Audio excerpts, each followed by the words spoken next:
अभी कुछ दिनों पहले की बात है। भारत अपना 77वां गणतंत्र दिवस मना रहा था। इस कार्यक्रम समारोह में यूरोपीय काउंसिल के अध्यक्ष एंटोनियो लुइस सैंटोस दा कोस्टा और यूरोपीय कमीशन की अध्यक्ष उर्सुला वॉन डेर लेयन मुख्य अतिथि के तौर पर आए थे। एक बड़ी व्यापारिक डील हुई। सरकार अपना पीठ ठोकते हुए इसे ऐतिहासिक डील करार दे रही है और सरकारी मीडिया इसका प्रचार प्रसार कर रही है। लेकिन हम आपको बताएंगे इसकी हकीकत और इसके साथ की चुनौतियों को। दरअसल भारत यूरोपीय संघ व्यापार समझौते को 2026 की सबसे बड़ी कूटनीतिक उपलब्धि के रूप में पेश किया जा रहा है। सरकार इसे ऐतिहासिक और रणनीतिक जीत बता रही है, लेकिन इतिहास केवल दस्तखत से नहीं बनता है। इतिहास तब बनता है जब यह स्पष्ट हो कि लाभ किसे हुआ और कीमत किसने चुकाई।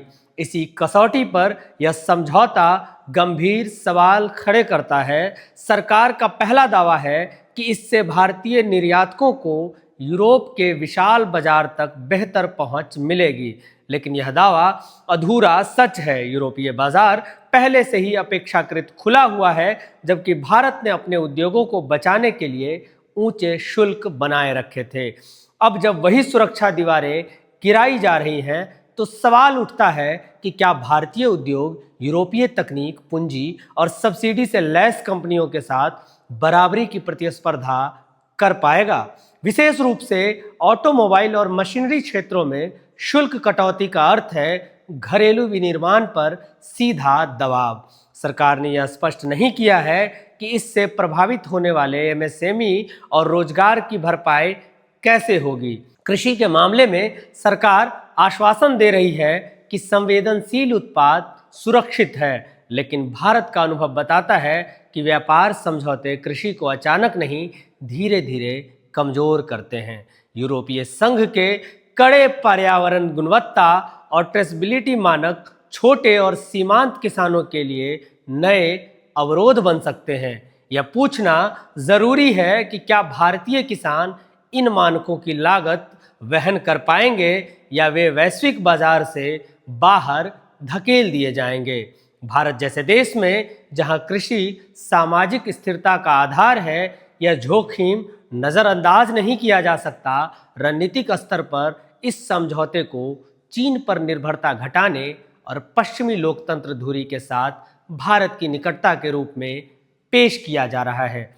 लेकिन इसके साथ यह सवाल भी जुड़ा है कि क्या भारत अपनी नीतिगत स्वायत्तता को सुरक्षित रख पाएगा। डेटा संरक्षण, श्रम अधिकार और पर्यावरण मानकों के नाम पर भविष्य में भारत पर बाहरी दबाव बढ़ने की आशंका से इनकार नहीं किया जा सकता है। सबसे चिंताजनक पहलू यह है कि ऐसे बड़े समझौतों पर भारत में कभी व्यापक सार्वजनिक बहस नहीं होती है, न संसद में गंभीर चर्चा, न किसानों और उद्योगपतियों से सार्थक संवाद। निर्णय पहले हो जाते हैं और सवाल बाद में पूछे जाते हैं।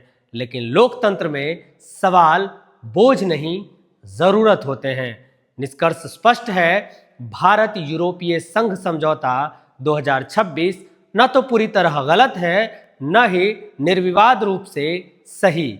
इसकी सफलता इस बात पर निर्भर करेगी कि सरकार घरेलू उद्योगों, किसानों और रोजगार को बचाने के लिए कितनी ईमानदारी से तैयारी करती है।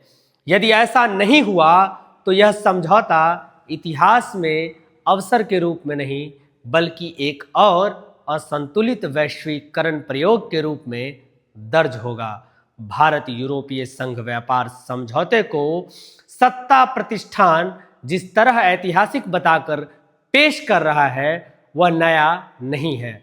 भारत में लगभग हर बड़ा विदेशी समझौता पहले उपलब्धि घोषित किया जाता है और उसके दुष्परिणाम आने के बाद वैश्विक मजबूरी कहकर स्वीकार किया जाता है। सवाल यह नहीं है कि समझौता हुआ या नहीं, सवाल यह है कि क्या भारत ने मोल भाव किया या केवल बाजार खोल दिए। अन्य खबरों के लिए देखते रहिए जनपद।